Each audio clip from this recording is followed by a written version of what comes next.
And we are off. Welcome back, gang. It is Friday, November 21st, 2025.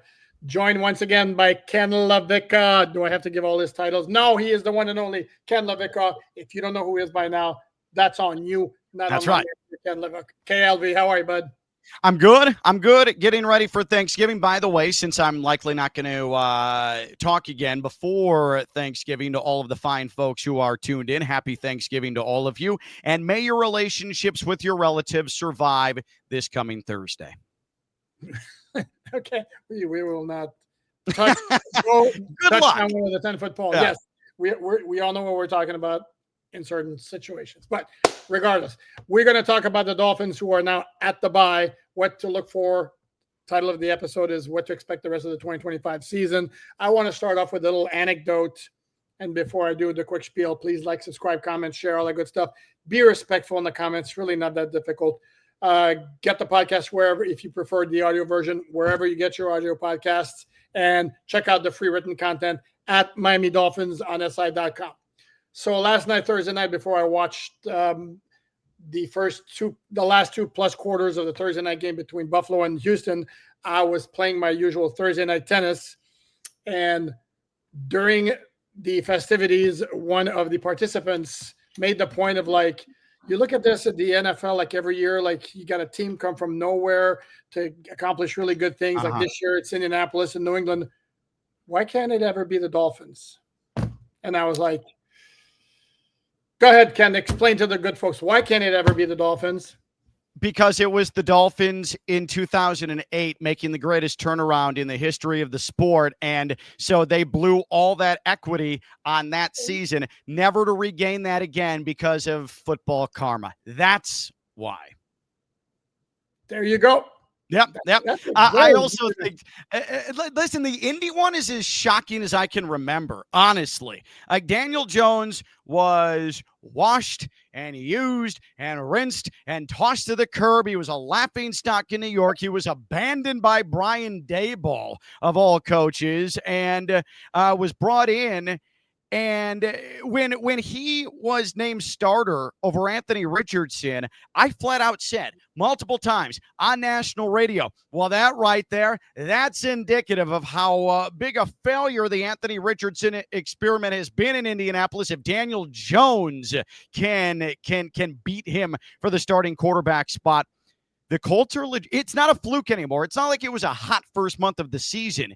It is a defense that has steadily gotten better, but a quarterback who not only has been level, but has gotten better and has been downright effective to now you really have to game plan for him type of quarterback, but also the running game is absurd and extreme.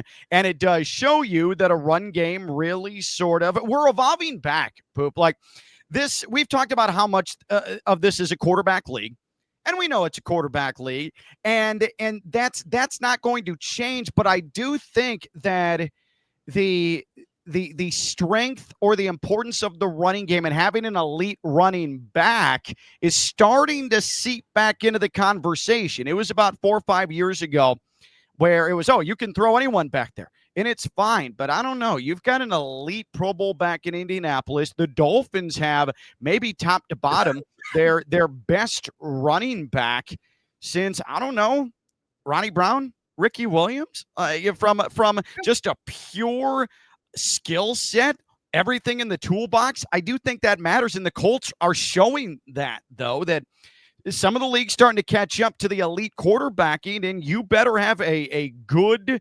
talented bulk runner or you're going to struggle. Okay, except this is where I'm going to push back. And to me, if nothing else, this season is showing that there are a whole lot of different ways to accomplish your goal. I'm not going to say skin a cat because I'm a cat lover, and that's rude. So I'll just say to accomplish your goal and have success in the NFL. Because if you look at Denver, it's not like the running game is not very good. Bo Nix is very good in the fourth quarter. Outside of that, he's extraordinary. That offense isn't very good. Yeah. No, they're winning because their defense is really, really, really good. Then you look at the Colts, who I would say are solid everywhere, and they do have a hellacious running game. And then you look at New England. New England's winning prime more than anything else because Drake May has been balling up like crazy. So there are a lot of different ways to get things done, which I guess is good news for the Dolphins in terms of establishing some success. They do have the great running back. They don't necessarily have the other elements, and this is what they need to strive to get at some point. And there's also the other part. I think there's some folks who would also give you why can it never be the Dolphins? Would give you the karma of the old. Goes way back. Well, they had the perfect season. Nobody else has done it. What more do you want? That was the price they paid for it. Yeah. I also think just based off of how you laid out different ways to do it, having the guts to make a tough decision and do something that maybe flies in the face of an important franchise decision from previous years. Shane Steichen, he brings Daniel Jones in. Daniel Jones is, I mean, again, like we said, he's a laughing stock. You have your prized freak mutant top 5 pick quarterback that is healthy, and now you're trying to finally realize franchise QB potential. And Shane Steichen did not give into, we got to play him. We got to force it because this is our guy. And he went with Daniel Jones, and now it's paying dividends. Listen, the Patriots brought in an elite head coach, and they started to reconstruct a roster in his vision, what Mike Vrabel was looking and what he needed to prioritize. Meanwhile, with the Dolphins, what has happened? You brought in Mike McDaniel. There was the marriage with Tua that started to go stale. There has not been any attempt to maybe reinforce that quarterback room. Certainly, they didn't do anything to improve the defense. There's been turnover on that defensive coaching side the last 3-4 years, and there's been a lack of consistency there. I think that matters as well. And I'm not trying to bag on Mike McDaniel. He's got his own concerns. He's got his own issues, but I do think that there's got to be, from top to bottom, in agreement. There has to be communication, and there needs to be some sort of consistency where, hey, we're going to commit to this. We're going to make the tough franchise decision. The Dolphins have not made a tough franchise decision at the quarterback spot with an oft-injured quarterback who has been inconsistent because they haven't given themselves the chance to. And I think that's a difference maker as well. Yeah, this is a franchise that's been averse to quarterback competitions for a while now. And yeah, that doesn't help. But again, there's a lot of ways to achieve the success. So the Dolphins now heading into their bye, they're on a 2-game winning streak. Their first one of the season, modest as it might be, but it's better than if they were heading into the bye on a 6-game losing streak. So what's the level of optimism from Ken Levica that the Dolphins, I hate to use the term, maybe make a little run, perhaps get themselves legitimately into the hunt pictures? Because I saw a graphic. I didn't see it myself, but somebody took a screenshot of them showing up on the in the hunt group. The Amazon Prime broadcast did not have them in the hunt group last night. So what say you, Ken Levica, about your level of confidence, that especially since they're playing New Orleans and the Jets in the next 2 games, that maybe we're looking at a little bit of a run? Speaking of the Amazon broadcast, 1, that game was horrendous last night. 2, the Bills are broken. Josh Allen, according to Next Gen, had the 3rd most total yards run of any player in a Bills uniform last night. That's not good for your franchise quarterback, who also went out with what looked like a terrifying injury at first last night. And does everything I'm sorry, Ken. Let me stop you because I never saw anything. Because it looked to me, to quote the great Paul Maurice, that he may have had a contusion of the testicular variety. Was that what it came out to be? It was either that or he just flat out had the wind knocked out of him and he was struggling big time because he fell on the ball. Yeah. It could have definitely been some sort of package problem. Yes, the way and not even caused by Christian Wilkins. Whoops, did I say that? Yeah, there was no grabbing involved in this spot. Yes. The way he was kicking his legs, to me, I don't know that it indicated so much. I got the wind knocked out of me as opposed to somebody hit me in the nether region. I don't know about you, though. Anytime that there has been, with me, an experience in that region, kicking the legs is not something I do. I more turtle. And then there's more turtling than leg kicking. So I don't know. It could be, maybe he handles it different, but that's just my personal experience. But does everything always have to be? Does everything always have to be music related, concert related with these broadcast teams? Like the Carrie Underwood NFL theme on NBC Sunday Night Football is dreadful. I mean, just awful, because they ripped it off for Monday Night Football. And then Amazon, you've got that awkward commercial they have where they're all on a stage and they're a country concert, and they're all sort of moving their bodies. It's corny, it's stupid, and that studio crew tries way too hard. Way too hard. I'm looking at you, Ryan Fitzpatrick. Anyways, wow. Yeah, I love the dude. So I don't know. I can't. No, good dude. Just trying a little too much. We get it, man. You take off your shirt in the cold. Him and Pat McAfee are like copying one another right now. But yeah, they weren't on the In the Hunt graphic last night. Sure. But I mean, I think that because things are still pretty open in the AFC, yeah, they're going to show up in the In the Hunt. They're going to beat the Saints coming off the bye. The Saints are. I forgot about the Saints like 3 weeks into training camp, because I heard absolutely nothing from Saints training camp, and that has happened into the season. They are maybe the most unremarkable team in the entire sport right now. The Dolphins are going to beat them. You know what game is annoyingly scary on the schedule, and maybe I'm traumatized from last year, but going to play the Jets. There's just a proper amount of chaos there, and they've at least tasted winning finally. Yeah. I don't love that game, but if the Dolphins do win those next two, they're absolutely going to be in the hunt. But I would caution people, and I'm not trying to be a wet blanket. I'm not trying to throw cold water on the proceedings, because it's the holidays. I want to be forthcoming with love for all of you. But this is not a playoff team. And if you think this is a playoff team, then you're delusional. And you probably should go see a medical professional for that. So enjoy some competent football, at least the feel of winning. But come on, this is not a playoff team. The Dolphins are the third best team in this division, and take it for what it is, but also keeping in mind, you're not going to be playing for draft position either. You're going to have to find your own joy, to quote Jimmy Butler, with the rest of this Dolphin season. Was that too negative? Like, I'm trying not to be negative here. Yeah, no. I mean, no crap. Sure. Thanks a lot, Debbie Downer. Wah, wah. Yeah. I mean, holy moly. And for me, it's like, no, they're like, the chances they make the playoffs are microscopic. I totally get that. But again, after the season ends, you're going to have 4 months of talk about the draft and what the Dolphins should do. And then postmortems, autopsies, what the organization should do. We're in the middle of the football season. If the Dolphins can make a little run and make themselves at least relevant and at least show up in the hunt category, is that not preferable to like, oh, let's play for the number 5 pick instead of the number 12 pick? I mean, seriously?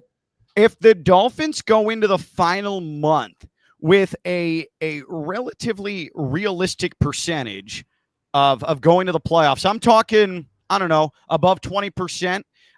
Just spitballing a number here. Isn't that at or above what we potentially thought this would be, this Dolphins season, before the year started? Because we were down on them. You had jettisoned a lot of your defensive talent. There were massive questions about the offensive line. You don't love the Tua situation. You don't love the tenuous coaching situation. A lot of negativity surrounding it. And if the Dolphins go into the final month, and after how they started, they've rallied to a point where there's a little bit of belief.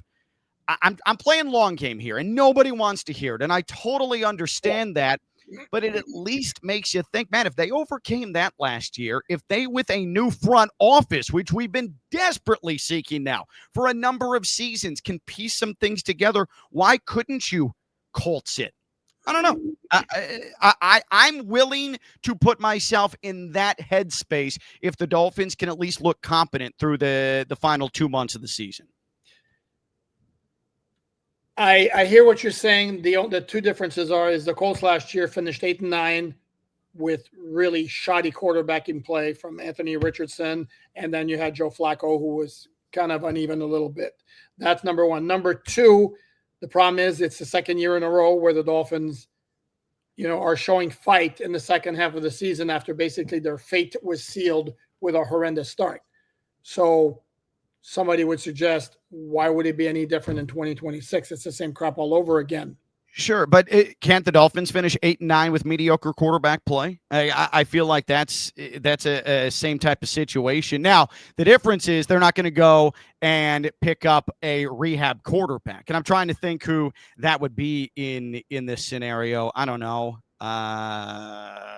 someone who's, I don't know, like there's no similar Daniel Jones this year, but the point remains, like, they're not going to go out and pick up a quarterback basically off the scrap heap and put him in a competition with Tua. But my point is 8-9, certainly viable with average quarterback play, questions at the quarterback position, and questions defensively. The Colts defensive front sucked last year. The Colts defensive front to start this season was poor, but former FAU head football coach Charlie Partridge, now defensive line coach with Indianapolis, has helped shore that up a little bit. The pass rush has been better. All I'm saying, and maybe I'm being too optimistic, maybe there's too much holiday cheer already, but I at least can see that being a little bit of a roadmap for this team. But it's all contingent on what happens the next 5 weeks or so. No, I agree to that. I agree to a certain degree, because I thought the Baltimore. Whoa, somebody's going way back in time here. The Colts roster, Indianapolis Colts, used to be the Baltimore Colts. For those who don't get the slip, to me, had a pretty solid roster, and they had injuries up the wazoo along the interior of the defensive line, including DeForest Buckner, who's a very good player. And I know here comes the Dolphins. Some Dolphin fans are going to like, yes, the Dolphins have injuries. Yes, absolutely, without question. My point here is I think that the Colts roster last year was better than the Dolphins roster this year, although the Dolphins roster is better than some of the national talking heads were saying after the Dolphins fell to 2-7 or 1-6, one of those two. Are you almost, but you're not at the point, you're one of those, you want to see a run. You are not in the camp of, I hope they lose as many games as possible to get the highest draft pick. No, this is so annoying of me because I'm reactionary and I'm neurotic and twitchy, and I'm willing though to play the long game here. What I want to see is competence from a coaching standpoint, from a continued evolution of an HN, continued evolution of what we're starting to see with the secondary that's starting to find its legs a little bit. It's still leaky, it's still inconsistent, but at least it's becoming more impactful. I want to see an offensive line that, dare I say, is starting. It's not perfect by any stretch, but it is at least formidable enough where they're competing, and especially when it comes to the run blocking, like there's something there. At least have that seep into the offseason and set a base for next year. And again, with a new front office, that makes me feel good because I know it's hopefully not going to be status quo. There's going to be new mindset in acquisition. There's going to be some work trying to get yourself out of salary cap hell. Trying. I know it's going to be tricky, but trying. But yeah, I don't have any delusions of grandeur that this year is going to turn into a playoff appearance. And even if it did, the small modicum of a chance, it would be a smackdown right away. You cannot put yourself in that spot. You just can't. But I am against my own internal advice, willing to set the base for 2026. Is there really a team, though, in the AFC that would provide a smackdown? Because I don't see a team out there without a significant flaw. Buffalo is not the team that they've been the past few years. And by the way, pardon me, for those getting all choked up here. Emotional. For those complaining about the Dolphins offensive line, which has been pretty good the last few weeks, or at the very least, certainly respectable. Hope you checked the Bills offensive line last night because they got smoked by the Houston Texans defense, which, by the way, is very, very, very good, excellent, and coordinated, and the play calling now done by former Dolphins DC Matt Burke, who was one of my favorites in terms of an assistant. Extremely, extremely interesting guy. With like all sorts of, he would take the most exotic trips every offseason. Super smart guy. Very, very. Anyway, I like the guy a lot, and happy for his success over there. But you saw Bill's offensive line got really handled. Now, on top of that, not that it pertains to the Dolphins, but it explains in part their issues. People over there are going nuts. The play calling was completely brutal. They have like a 4th and 1 in the early fourth quarter. They ran the ball to James Cook 5 straight times. Yeah. The last one, they give him a handoff 3 yards deep into the backfield, and he had 0 chance. Weird play call. And then the last drive of the game, they had a 3rd and 1. And then they attempted that swing pass, which they, by the way, if Dolphin fans are sick of those little wide receiver screens, watch a number of times Josh Allen takes a snap, turns over, and then throws to Shakir. Yeah. At the line of scrimmage. They do that nonstop. Well, that one got batted down, and they led themselves in the 4th and 1, and then false start on Deion Dawkins, and then incompletion. Anyway, the Bills have their issues. Baltimore is not as good as we thought they were, even though they handled the Dolphins by 22 points. As I've said many times before, Dolphins outplayed them in the first half, and we're down 14-6 because they were some operation. Yeah. Denver doesn't have a very good offense. KC's 5-5. New England, while it's a great story, you just don't know yet. You just don't know. But what I will say, like, you're right. There's no overwhelming favorite in the AFC, but if the Dolphins, who are at their highest power in this era, 3 years ago and 2 years ago, couldn't find a way to win their division, to get themselves in a spot to host a playoff game, and were relegated to cold weather games and couldn't muster a victory out of that, this version of the Dolphins sure as hell is not going to host a playoff game, and surely is not going to go on the road and win. But to your point, where they almost did at Buffalo with Skylar Thompson, the quarterback. You're right. You're right. But I don't think this is the same Dolphins team. I don't think it's the same type of defense of that Dolphins team. Pretty much everything across the board. Now, to speak to your point, though, about the middling Chiefs and the Ravens, who are on the come up a bit, but don't look nearly as potent. The Patriots, you just don't know. The Broncos, who don't have an offense. And you go from there. The Steelers, does anybody think with that age they're actually going to be capable of making their way to the Super Bowl? I don't know. You don't trust the Chargers. That was embarrassing last weekend. But it speaks to, back to what I was discussing, the long game. You can make significant offseason without overhauling everything, without going into a rebuild. If you're savvy enough, you can put the Dolphins back into a position to compete in an AFC that in one offseason is not all of a sudden going to see the Chiefs become superpowers again, ain't getting any younger. The Bills reclaim their former competitive glory, ain't getting any younger, and it looks like that championship window might be closing a little bit. The Ravens, who have had their opportunities, and maybe that's starting to fizzle a little bit. You have one competent offseason where you fill some holes. You don't break the bank to do it. There is potentially something there, and we've seen the spark the last couple of weeks. And I don't want to be this overtly optimistic, unrealistic doofus when it comes to talking Dolphins, but that's the way I see this. Yeah. No, I correct. Because back to the original point, there's now one team right now that's like that's a scary team. Yeah. Where even moving into next year, it could change again. The fact that Indianapolis didn't come out of nowhere, kind of sort of, they were at 9 last year, and then New England certainly would give up hope. Going back to where we're looking for the rest of the way this season, I'm not as worried about the Jets as you are, because again, their defense, which could be pesky, having traded away Gardner and Quinnen Williams, it's pretty bad. The biggest reason why I don't see a run for the Dolphins, because offensively, I think they have the formula that can be effective the way they've run the ball recently. Darren Waller's going to come back. He brings you an added dimension to the passing game along with Jalen Waddle. So I think the offense can be effective. Defensively, though, the last 2 games, the problem is they held Buffalo and Washington to 13 points. They gave up a good amount of yardage, and they thrived on takeaways. that generally speaking is not sustainable. Yeah. That's why I can't see a long run, I should say. I was discouraged by the trouble generating yardage against Washington because that defense is not good. It is by any metric just horrendous. And the Dolphins really had problems, but they had issues in short yardage situations. Yep. They had problems in ideal.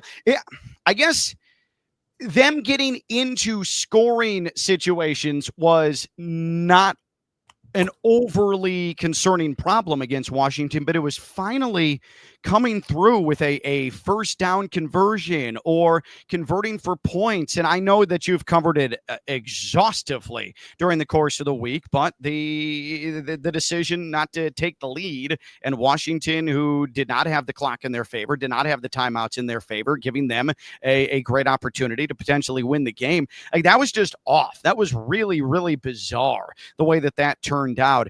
That's going to have to improve because in games like that, like Waddle was dropping passes all over the place, being inconsistent. Jalen Waddle, you're now wide receiver 1. HN's only the only real consistent yards eater that you have. There's too many inconsistencies, but again, you see the flashes. And it leaves you longing for more because you see it there. And you were talking, Poop, about the defensive front, especially for the Dolphins. It has been improved, and it's been lively, and it has been effective. I wish Dolphins fans would stop whining and complaining about Jalen Phillips proclaiming that the trade to the Eagles was the best thing that ever happened to him, because wouldn't you agree that would be the best thing for his football career that's ever happened to him? Yes. He's appreciative of the Dolphins, and they gave him the opportunity to make himself attractive to the Eagles. He didn't request a trade. He didn't put his foot on the neck of the front office and say, I want out. They decided to trade him. They decided to trade him to Philadelphia, and it could earn him a ring. Of course, that's a great thing for him, and he's come in and he has performed right away. Wouldn't you feel great if you were him? I know I would in that spot. No, without question. I wrote about that on MiamiDolphins.si.com, where you could have checked it out for free, that it's completely absurd. It's not a shot at the Dolphins or at their fans, whatever. Again, on top of that, even if that weren't totally the case, it's a player going to a different, for example, if you guys, for those not aware of this, and you should be aware of this, if you're not, shame on you, Ken is the voice for Florida Atlantic University Athletics. If a player transfers to FAU, what's he going to do? He's going to sing the praises of the program and all that. Yep. That doesn't mean he thinks the previous place he played is crap. Well, an even more apt comparison, I mean, listen, FAU basketball went to the Final Four 2023. Elijah Martin was one of the key components of the Florida Gators national championship run last year, who was FAU's second leading scorer that season. And we in Boca felt nothing but gratitude and great feeling for Elijah Martin winning the national championship. So don't be a jilted lover when that person still loves you. Just think of it more as an open relationship. Okay. All right. In the line from The Godfather, for the older fans of the podcast, and I salute you. Tell Mike it wasn't personal, strictly business. That's right. That's right. That's what this is. Correct. There's no shot. And the other part of it too is, let's also understand, forget the fact that he can play on the Super Bowl for his career. With all the respect in the world to Zach Sealer, Jordan Phillips, Kenneth Grant, Matthew Butler, Zeke Biggers, he's playing alongside Jalen Carter and Jordan Davis, who are both top 15 picks in the NFL draft. They were there for a reason. And by the way, Jordan Davis picked 15th overall in 2022 with a selection the Eagles obtained from the Dolphins, which is when they did that 3 to 12 to 6 move, which I'm on the record for not liking one bit. I love the 3 to 12. To pick up 2 extra first-round picks to move down 3 to 12, sign me up. But moving 12 to 6 to surrender one of those extra ones you got, no. Especially in a year where the 12th overall pick was Micah Parsons. No. Anyway, we digress. Last one for you. Which player are you most intrigued about for the final 6 games of the regular season? How's that for a question out of left field? This is going to be This is going to come off weird. What you just asked is something I was thinking about Sunday because I hate him, then I love him, and hating like he drives me crazy on the field, not hate like I despise the human being that he is. Got it. Like, Jack Jones is really, really intriguing, both good and bad to me, because he will make bonehead plays where he's grabbing and reaching and committing defensive holds and pass interference, and then he throws his hands in the air and complains as if he didn't have a handful of jersey and he wasn't beaten by a first step where he has to try and make a miracle recovery. But then he comes up with he's a good tackler. He comes up with timely plays like the interception. He is a presence there that is improving. Jack Jones, from the first 5 weeks of the year to like what we're seeing him now, it's not night and day, but it's better. And he's been a big part of the reason, I think, why that group has started to meld together a little bit, why it has been a little bit more effective. And I know that's totally random, and I know that's on the periphery of probably most Dolphins fans' minds, but I am very curious about Jack Jones and potentially being someone to lean on for multiple years. And just because he got paid last offseason, same side of the ball, Zach Sealer, there's no doubt he has had an underwhelming year. He definitely hasn't. It doesn't help not having Calais Campbell right next to you or Christian Williams right next to you like he had. Yeah. So I want to see more from Zach Sealer. Because I think he's capable. And I know he got paid. I know he's not in the most ideal situation, but he's intriguing to me because if he can continue to pick up play, and it's been better, you've seen that pop a little bit more, I think that's only going to mean good things for the Dolphins. No, without question. I'm going to look it up here real quickly, as seamlessly as I can while still talking. That Jack Jones has a very, very high ceiling. When he's good, he's really, really good. And he's 27 years old. And I still think there's more to his game. I think he can bring it up. And I'm with you. Is that a weird place to go, Jack Jones? Like, I know it's totally random, but I think about him. This is going to sound weird. I think about him often because I spent the first 5 weeks just like looking at my wife saying, I cannot stand Jack Jones. And then he does something where he brings me right back on board. Like, there's something there with him. Yeah, big time. And I do think he's somebody who eventually the Dolphins should try to make an effort to re-sign in 2026. However, the front office shakes out, Mike McDaniel's situation shakes out. But there are other guys. I mean, Jonah, obviously, be great to see like steady, improvement through the final 6 weeks of the regular season. Be nice to see Tua show consistency down the stretch as well. I just don't know if that's going to be able to happen. Like, I don't know.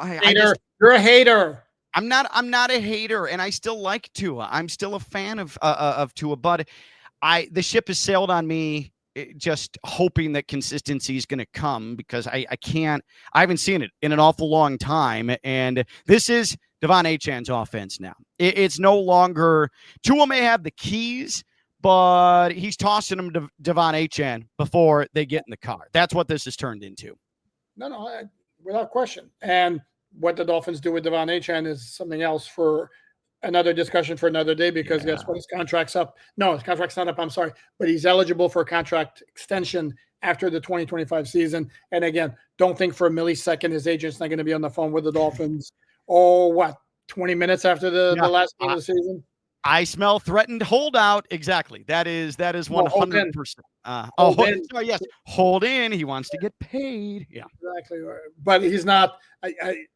He doesn't strike me as the type of guy like somebody else, a former cornerback on the Dolphin roster who had a hamstring injury that was threatening his availability for the 2024 season opener that miraculously recovered and allowed him to play in the opener against the Jacksonville Jaguars. But he still didn't deserve to be spat on. No. And the fact that, Jalen Ramsey right away saying I got spit on, and then it gets lied about by the spitter. Oh, I didn't spit, even though there's video evidence right there. It's right there. It is a large end over end loogie that heads right inside the face mask of Jalen Ramsey. That's my best play-by-play that I'm going to be able to perform on here. Very descriptive. But come on, don't lie about that. But you know what he lied? I'm sorry. The reason he lied, I am going to highly suspect, is if he says in the locker room, yeah, I did it, so what, or something like that, or he deserved it, whatever, immediately there's your suspension right there. If he says, I didn't do anything, and the video doesn't show up, even though it's highly unlikely given it's 2025 and there are cameras everywhere, then he's got plausible deniability and maybe he gets away with it.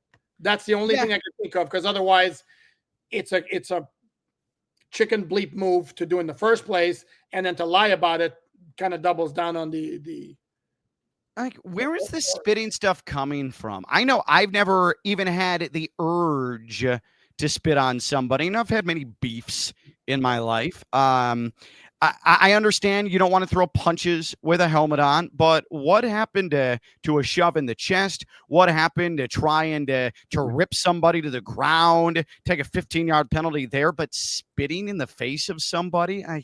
It's just so it's immature. It is, I mean, that's toddler stuff. I don't know. I've never been in that place before. It's the ultimate disrespect. I can't think, other than an open hand slap of somebody, I can't think of anything in the neighborhood as disrespectful as spitting on somebody. How about doing a Bugs Bunny and taking off the glove and slapping the face with the glove?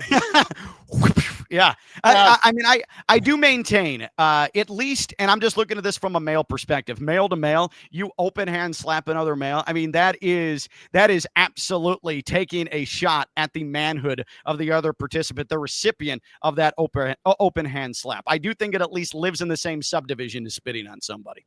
Oh, and see, to me, I think that's worse. And I played hockey for many, many years, and I got into my share of little scuffles, skirmishes, kerfuffles, whatever you want to call them.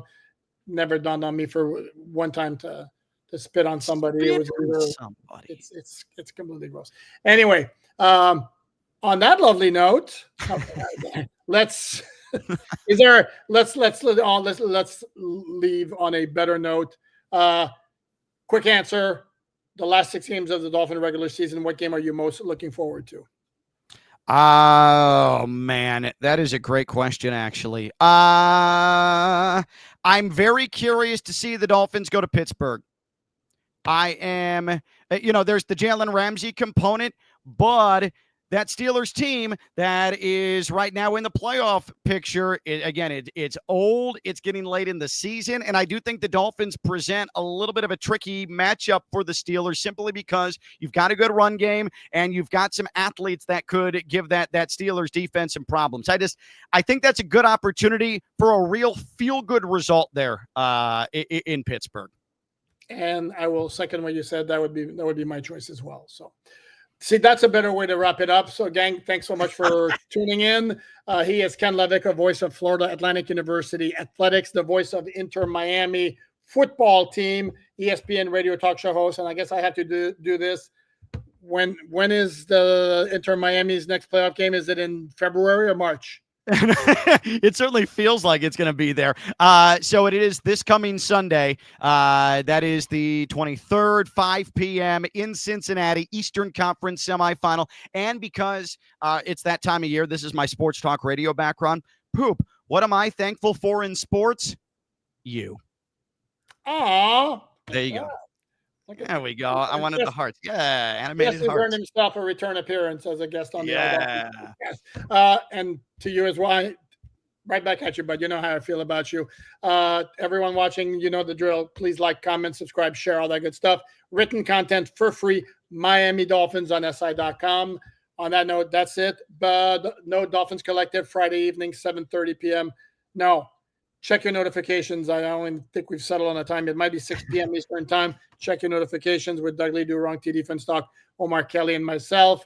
As for little old me, check your notifications. I'm thinking about doing a live podcast Sunday at 7:30 p.m. between the late afternoon games and the Sunday night game. So until then, have a good one, everyone. Kenny, thanks as always. Thanks, Poop.